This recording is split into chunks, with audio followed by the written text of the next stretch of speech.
الحمد لله رب العالمين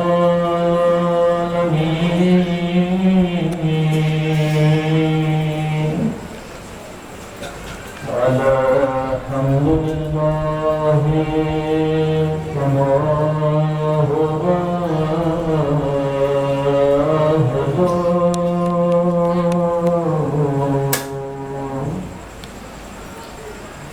الصلاة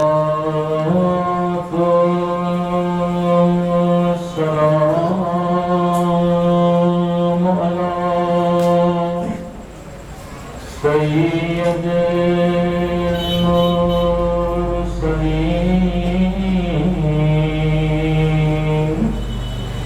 وخاتم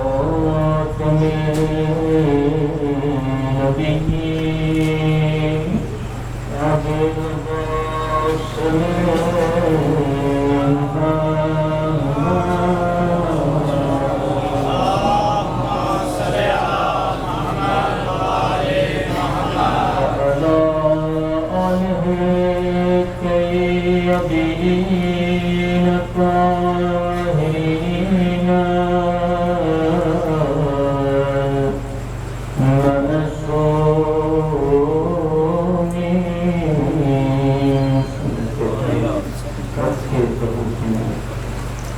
اللهم كل وليك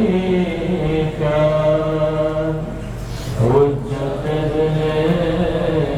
الحسن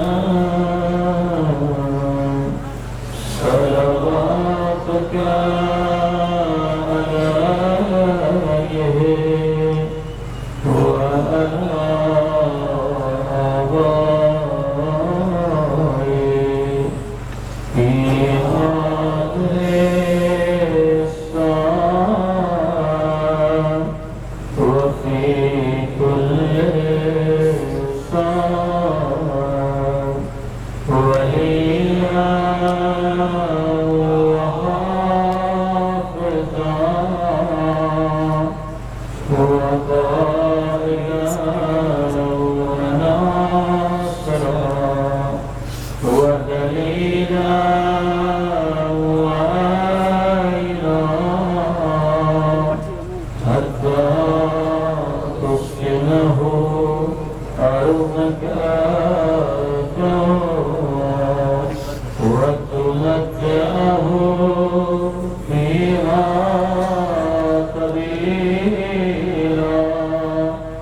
برحمتك يا أرحم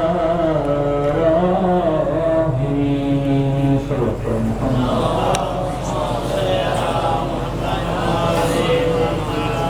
بسم الله الرحمن الرحيم رب اشرح لي صدري ويسر لي أمري واحلل عقدة من لساني يفقهوا قولي أما بعد فقد قال الله تبارك وتعالى في محكم كتابه المبين وفرقانه الحميد وقوله الحق وهو أصدق الصادقين بسم الله الرحمن الرحيم إن في خلق السماوات والأرض واختلاف الليل والنهار لآيات لأولي الألباب الذين يذكرون الله قياما وقعودا وعلى جنوبهم ويتفكرون في خلق السماوات والأرض ربنا ما خلقت هذا باطلا سبحانك فقنا عذاب النار وعلى زيدون صلى الله عليه وسلم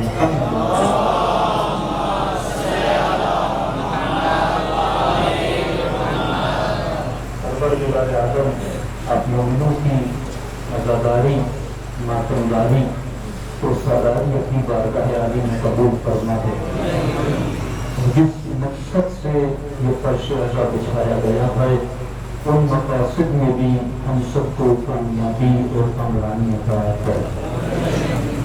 جس آیت کریمہ کے پڑھنے کا شرف حاصل کیا یہ آیت بہت کم سنی ہوگی آپ نے، لیکن قرآن کی ہر آیت مومن کے لیے، انسان کے لیے اور خصوصاً علی والے کے لیے پیغام لے کر آتی ہے. اگر ہم قرآن کی آیتوں کو نہ پڑھیں تو کون پڑھیں؟ کیونکہ سننے والے اور ہیں، عمل کرنے والے اور ہیں۔ کربلا کے میدان میں حافظ بھی تھے، قاری بھی تھے، نمازی بھی تھے۔ نماز حسین کی طرف بھی پڑھی جاتی تھی، نماز یزید کے لشکر میں بھی پڑھا ہوتی، لیکن فرق یہ تھا کہ قرآن ان کی زبانوں کو صرف لقلقہ تھا، صرف ذکری قرآن تھا، لیکن حسین کی محفل میں قرآن کا ذکر بھی ہوتا تھا اور قرآن پر فکر بھی ہوتا۔ انشاءاللہ موضوع بھی یہی رہے گا کہ ذکر اور فکر، صرف ذکر نہ کریں بلکہ جو ذکر کرتے ہیں اس ذکر میں فکر کیا کریں، کیونکہ اسلام کو سب سے زیادہ اس مسلمان نے نقصان پہنچایا جس نے قرآن میں فکر نہیں کی۔ مکہ چلے جائیں، مدینہ چلے جائیں، قرآن کی آیتیں تو پڑھیں گے آپ کے لیے، لیکن اس میں غور و فکر نہیں کریں گے۔ کئی مقامات پر قرآن میں افلا یتدبرون، افلا یعقلون، افلا یشعرون، لہم قلوب لا یفقہون، لہم آذان لا یسمعون، کان ہیں لیکن سنتے نہیں، آنکھیں ہیں لیکن دیکھتے نہیں، عقل ہے لیکن سوچتے نہیں، فکر ہے لیکن اسے استعمال نہیں کرتے۔ فکر کو وہی استعمال کر سکتا ہے جو صاحب فکر کو مانتا ہے، جن کے در سے فکر ملتی ہو، جن کے در سے عقل ملتا ہے۔ تکبیر!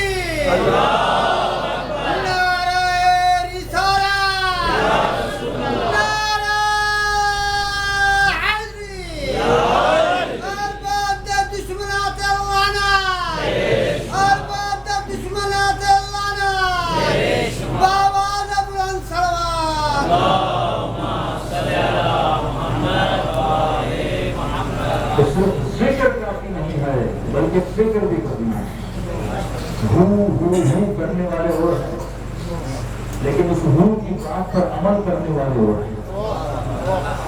ساری رات بیٹھ کر سر مارتے رہیں، اس سے کچھ نہیں ملنے والا، لیکن ایک سجدے شبیر اگر خدا ہو جائے۔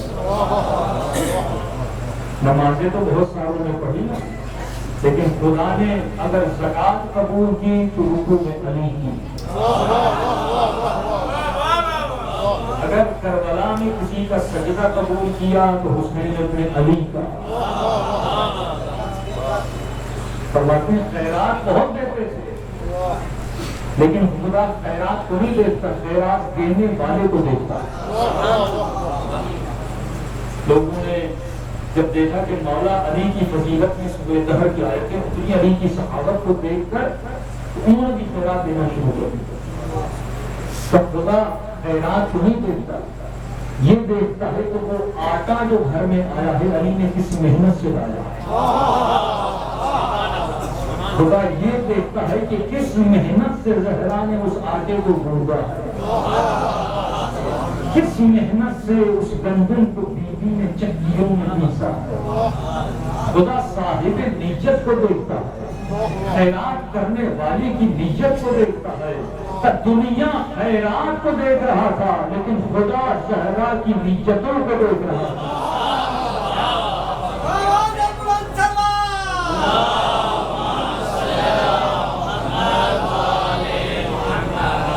جب ایسی خیرات دی جائے تو خدا قبول کرتا ہے، جب ایسا عمل کیا جائے تو خدا قبول کرتا ہے۔ جب خوارج کے چہروں پر سجدوں کے نشان تھے، سب حافظ قرآن تھے، لیکن مولا نے کیا فرمایا؟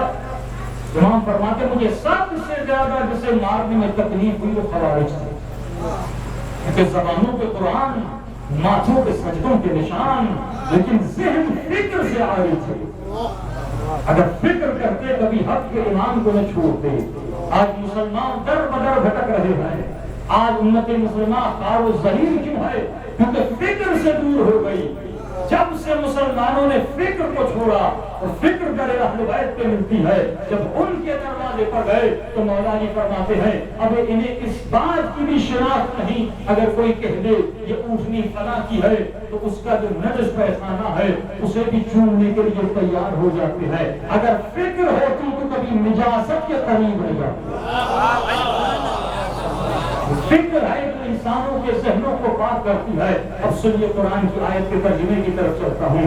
آواز آئی الذین یتفکرون فی خلق السماوات والارض، اے انسانوں یہ زمین اور آسمان کا خلق ہونا، یہ رات اور دن کا بدلنا، اس میں اللہ نے نشانیاں رکھی ہیں، لیکن کس کے لیے نشانیاں رکھی ہیں؟ صاحبان عقل کے لیے نشانیاں رکھی ہیں، صاحبان فکر کے لیے نشانیاں رکھی ہیں۔ یہ صاحبان عقل وہ ہے جو کائنات میں فکر کرتے ہیں۔ آپ رات کو سو گئے، یہ نہیں کہ صبح کو اٹھیں اس کائنات میں فکر نہ کرے۔ اے انسان ذرا کائنات کو دیکھ، سورج اپنے وقت پہ طلوع کر رہا ہے، چاند 14 کو مکمل ہو جاتا ہے، پوری کائنات کے نظام میں ذرہ برابر بھی تمہیں فرق نظر نہیں آئے گا، ذرہ برابر بھی اختلاف نظر نہیں آئے گا۔ یہ چاند کا آنا، یہ سورج کا جانا، یہ رات کا آنا، یہ صبح کا ہونا، یہ گرمی کا آنا، یہ سردی کا جانا، یہ پوری کائنات کے نظام کو دیکھو۔ جب صاحبان فکر کائنات کے نظام کو دیکھتے ہیں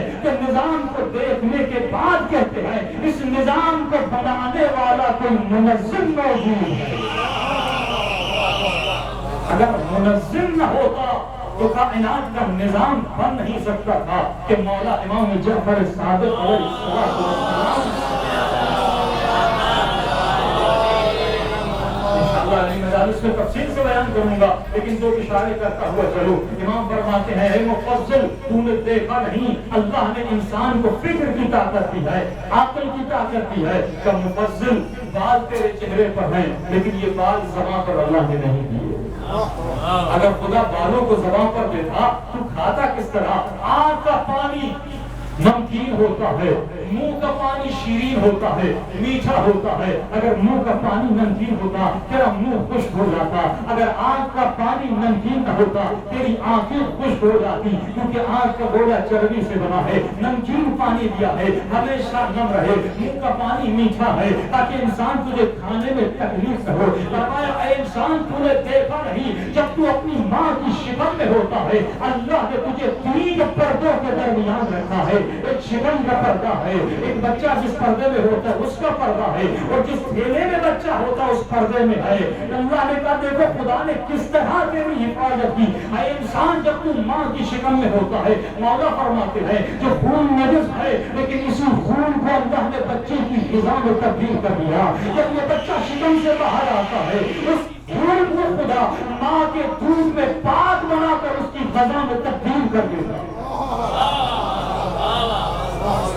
تو سوچتا ہے کہ سب کچھ خود بخود ہو رہا ہے، یہ بچہ خود بخود بن گیا، یہ دودھ خود بخود بن گیا، یہ غذا جو خون نجس ہے اس کی غذا میں تبدیل ہو گیا۔ جب تو خلقت خدا میں سوچے گا تو ایک نتیجے پر پہنچے گا کہ یقیناً کوئی رب ہے جو ہمیں پال رہا ہے۔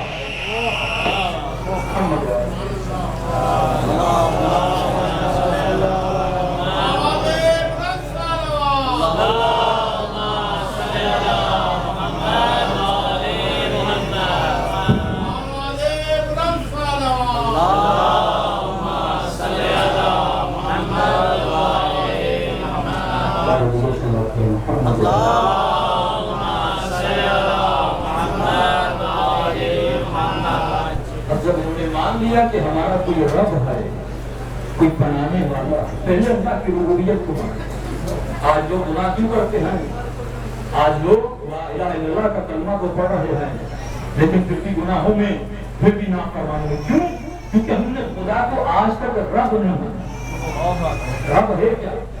رب کہتے کیسے ہیں؟ رب کا ترجمہ کیا ہے؟ رب کی تفسیر کیا ہے؟ کہ جب کائنات میں سوچو گے تو پہلی بات جو انسان کے ذہن میں آتی ہے، چاہے کافر ہوتا ہے مسلمان، اور اللہ کو مانے نہ مانے یہ اور بات ہے، لیکن رب کو سب مانتے ہیں۔ رب کا کیا مطلب؟ یعنی کوئی پالنے والا، کوئی بنانے والا، کوئی خلق کرنے والا اس کائنات میں موجود ہے۔ اب کون ہے یہ انسان سوچتا ہے۔ جب سوچ لیا، فکر کر لی اب یذکرون، اب اللہ کا ذکر کرتے ہیں. ان صاحبان فکر کی نشانیاں ہیں، یہ اللہ کا ذکر کرتے ہیں اٹھتے ہوئے بھی، بیٹھتے ہوئے بھی، رات کو پہلو بدلتے ہوئے. تو جب ذکر کرتے ہیں تو کہتے ہیں ربنا، اب رب مانا ما خلقت ھذا باطلا، اے خدا تو نے کائنات کو عبث، بے مقصد، بے ہدف خلق نہیں کیا. فقنا عذاب النار، اے خدا تیری ذات پاک ہے. اب میں نے تجھے رب مانا، میں نے تیرا ذکر کیا. جب خدا کو رب مانا دوسری منزل ذکر کی ہے، جب ذکر کیا تیسری منزل یہ ہے کہ اے خدا مجھے عذاب جہنم سے بچا. کیونکہ جب رب مانو گے تو یقیناً کوئی چیز صحیح ہے، کوئی چیز غلط ہے، اللہ کے احکامات پہ عمل کرنا پڑے گا. تو عزیزو فکر کو مضبوط کیجئے کہ مولا علی فرماتے ہیں سب سے پہلے جو چیز اللہ نے خلق کی، افضل ما خلق اللہ العقل، خدا نے عقل کو خلق کیا.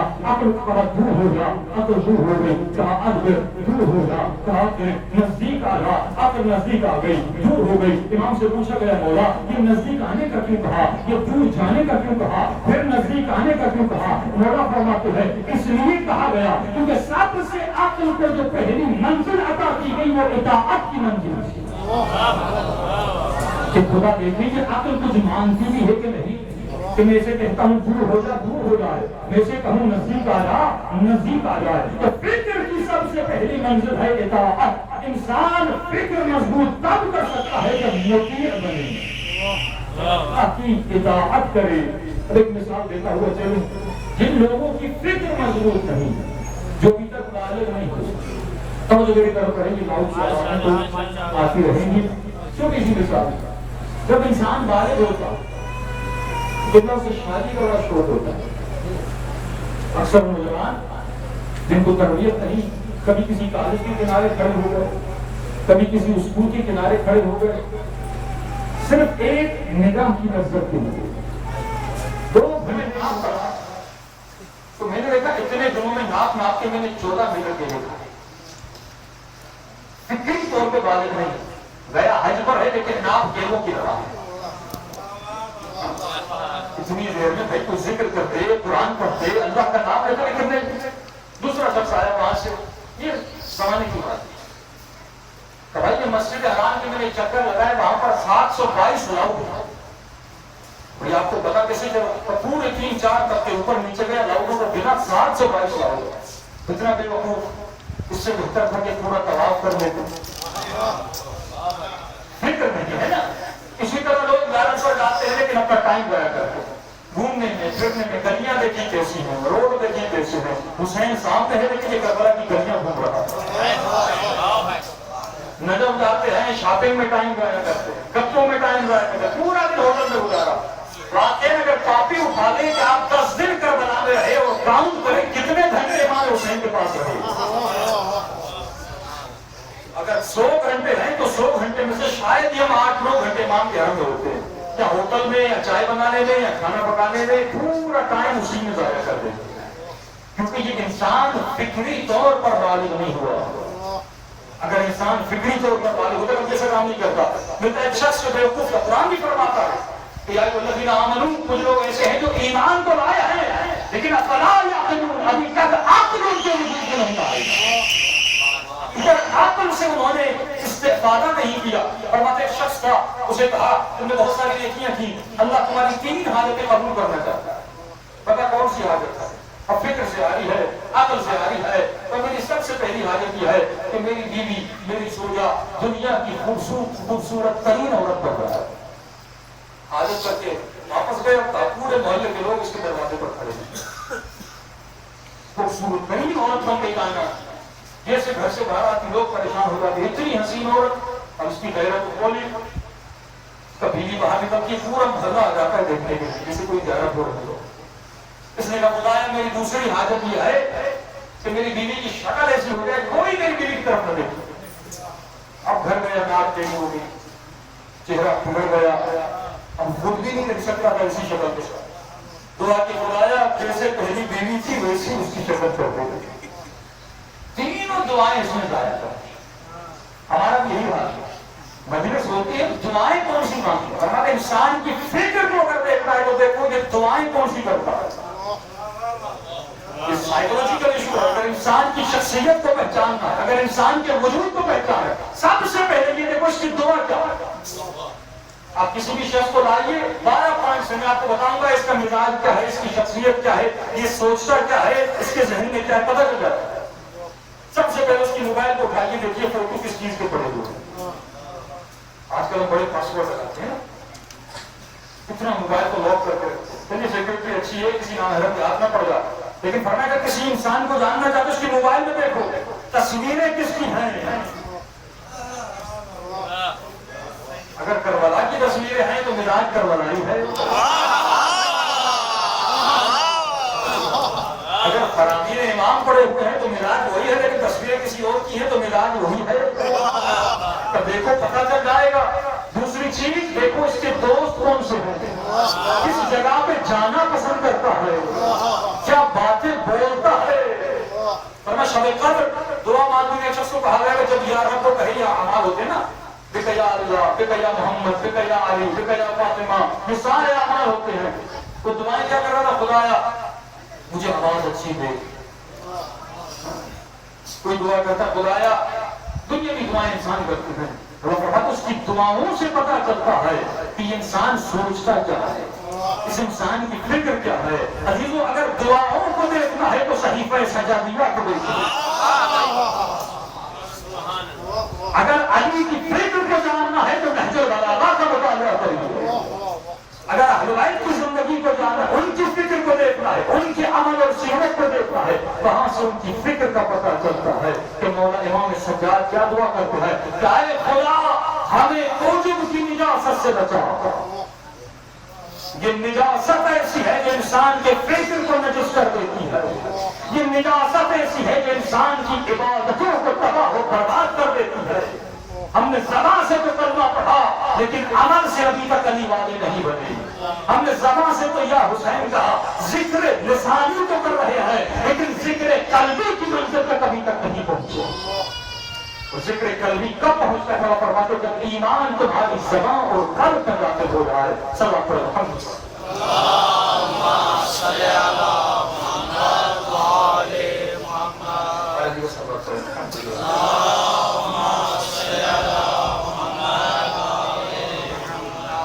دشمن بھی اسی فکر کے ذریعے سے مومنوں کو گمراہ کرتا ہے. ایک ہی فرقہ ہے شیعہ جس کے اوپر ٹیمیں بٹھائی گئی ہیں کہ بھائی ان سے شبہے نکالو, ان کے نوجوانوں کے ذہنوں میں شبہے ڈالے. کسی اور فرقے پہ آپ نے اپنے شبہے دیکھے, ہماری رضاکاری پر اعتراض, ہمارے یاری مدد کہنے پر اعتراض, ہمارے یا حسین کہنے پر اعتراض, معصومین کی عصمت پر اعتراض, علی کعبے میں کیوں پیدا ہوئے اس پہ اعتراض, ہر جگہ پر اعتراض کیا جاتا ہے. ایک عام سا شبہ بتا دوں, اعتراض ہوتا ہے بھائی شیعہ اپنی مجلسوں میں جتنا علی علی کرتے ہیں اتنا نبی نبی نہیں کرتے. اکثر ہوتا ہوگا آپ پر اعتراض. علماء آسان سے جواب دیتے اور واقعاً مذہب شیعہ کی حقانیت کی یہی کافی ہے, ان کا کوئی بھی ایسا شبہ نہیں جس کا جواب مذہب شیعہ نے نہ دیا ہوا. ہر شبہے کا جواب موجود ہے کہ جب دیکھو مجلس میں علی علی کرتے ہیں, جب دیکھو علی کا ذکر کرتے ہیں, نبی کا ذکر نہیں کرتے. علماء فرماتے پہلے علی کو سمجھو تو نبی سمجھ میں آئے گا.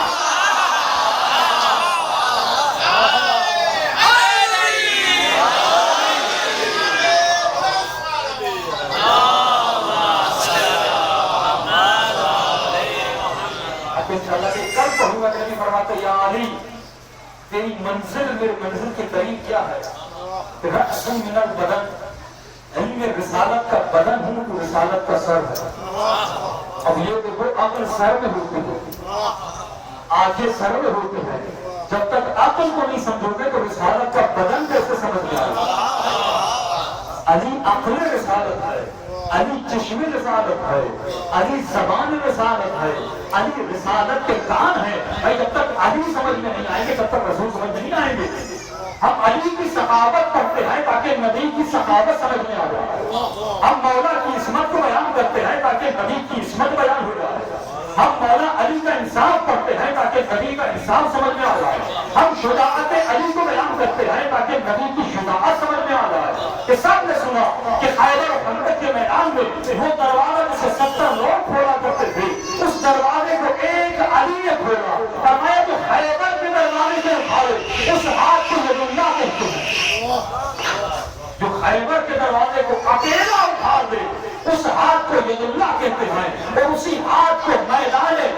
خون میں بلند کر دے اسے ہم نبی کہتے ہیں. اتنا طاقتور ہاتھ میں مولا علی کا، اس کو بلند کس نے کیا؟ نبی خدا نے بلند کیا. یہی وجہ تھی جب کعبے کے اندر گئے بتوں کو گرانا چاہا کہ یا علی میں آپ کے کاندھوں پر سوار ہونا چاہتا ہوں. کہ جی یا رسول اللہ آئیے. جب رسول علی کے کاندھوں پر سوار ہوئے تو مولا علی نے کہا یا رسول اللہ میں رسالت کے وزن کو برداشت نہیں کر پا رہا. رسول علی کے کاندھوں سے اترے اور مولا علی رسول کے کاندھوں پر سوار ہوئے. وہ رسالت کی طاقت تھی، یہ ولایت کی طاقت ہے. عزیزو جب تک ان کے عقائد، ان کی فکر سمجھ میں نہیں آئے گی تب تک ہماری فکر نہیں بنے گی. میرے ساتھ سے امام موسیٰ کاظم علیہ السلام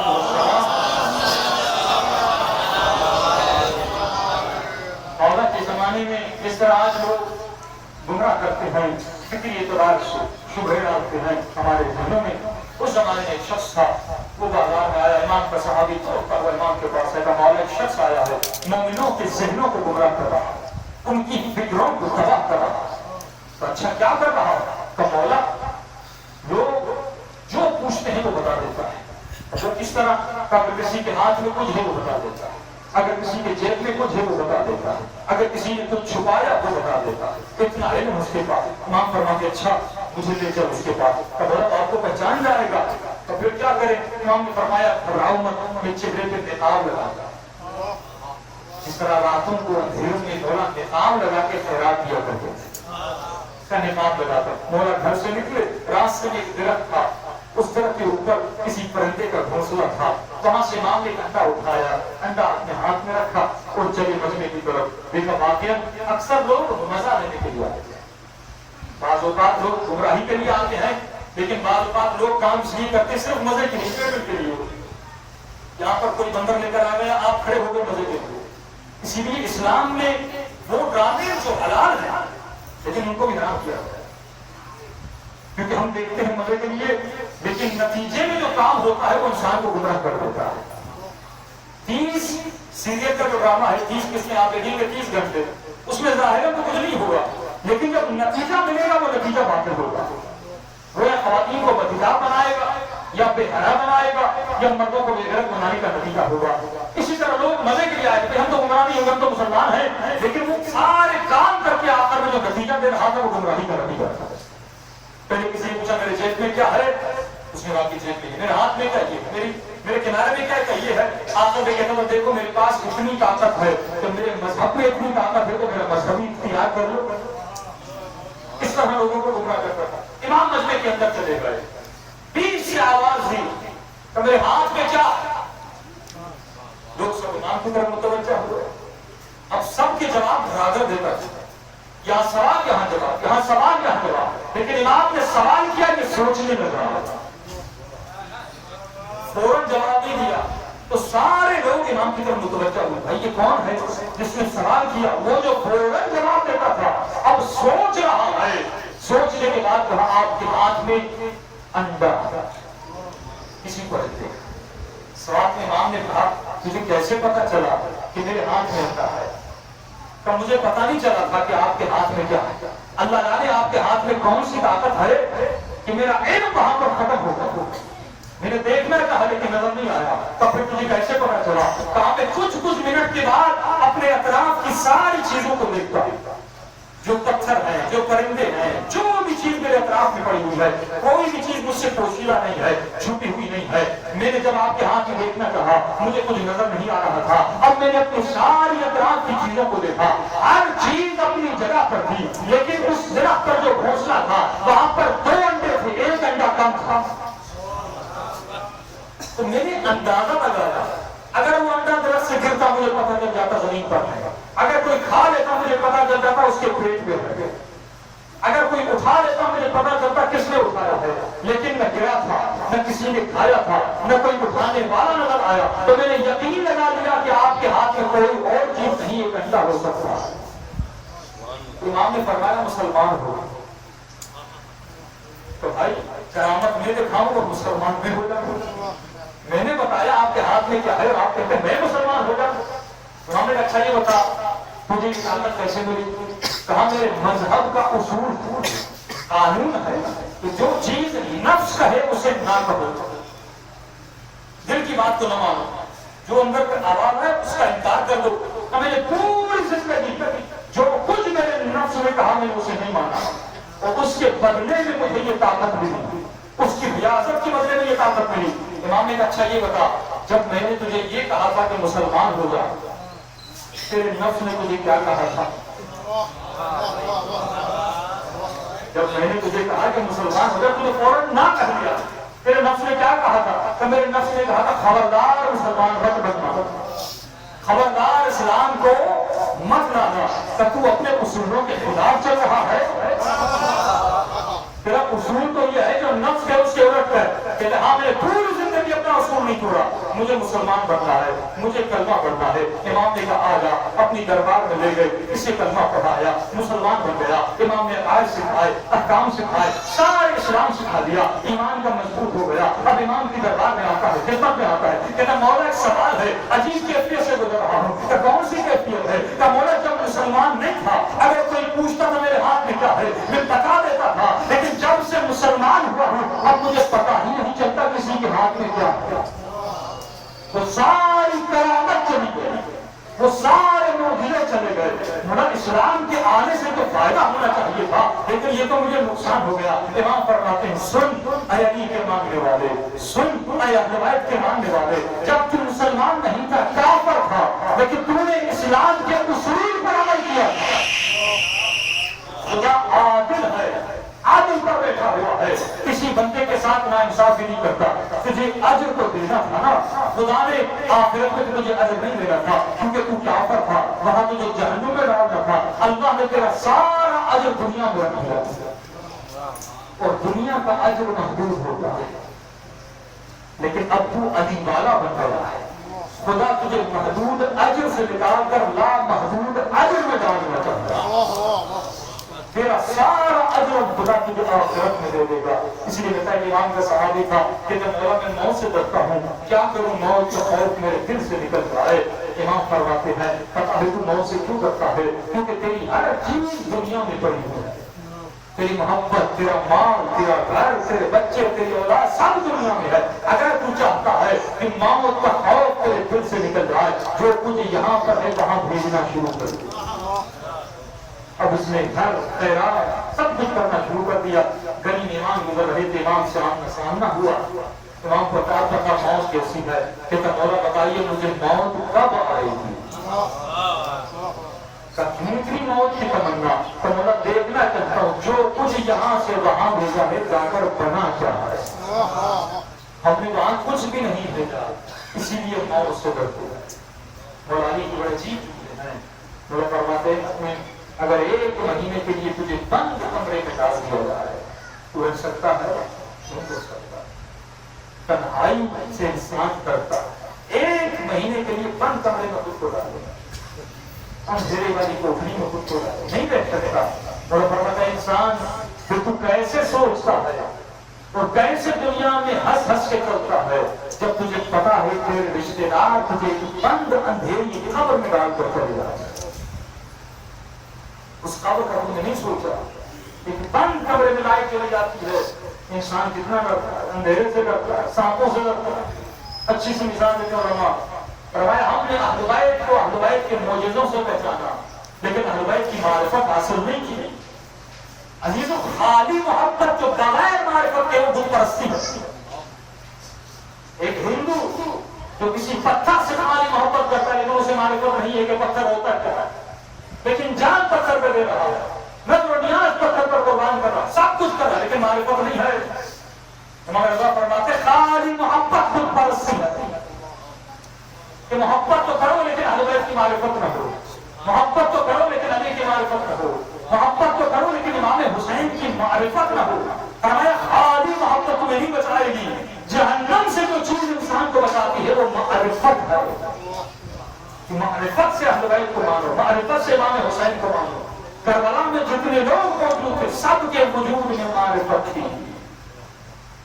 تو اللہ فرماتے اپنی روح کو اتنا بلند کر کہ جب یہ قبر کے اندر جائے یہ روح اتنی طاقتور ہو کہ مٹی کے منوں سے نکل کر حسین کی زمین پر جا کر کھڑی ہو جائے۔